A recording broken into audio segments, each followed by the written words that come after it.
કષ્ટભંજન દેવ હનુમાન દાદાને આજે અમાવસ નિમિત્તે દિવ્ય શણગાર સજાવવામાં આવ્યા છે.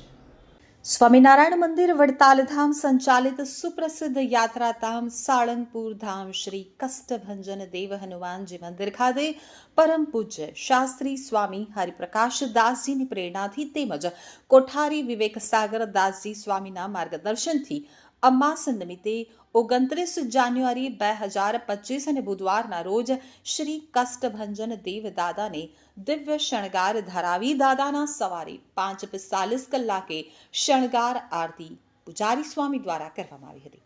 તો કુંભ મેળો હિન્દુ ધર્મની અનોખી સંસ્કૃતિમાં સાધુ સંસ્કૃતિ અને સમાજની ત્રિવેણીને જોડતો પવિત્ર સંગમ છે.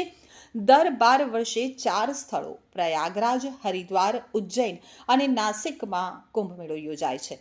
તો મહાકુંભ મેળો ભારતીય ધાર્મિક કાર્યક્રમોનો સૌથી મોટો તહેવાર છે, જે દર 144 વર્ષે માત્ર પ્રયાગરાજમાં જ યોજાય છે. ત્યારે આજે અમાસ નિમિત્તે શ્રી કષ્ટભંજન દેવ દાદાના મંદિરમાં મહાકુંભ મેળાની ઝાંકી રજૂ કરાઈ છે. દાદાના શણગાર આરતી દર્શનનો અમૂલ્ય લાભો હજારો ભક્તોએ પ્રત્યક્ષ તેમજ યુટ્યુબ ચેનલ દ્વારા ઓનલાઈન લીધો છે.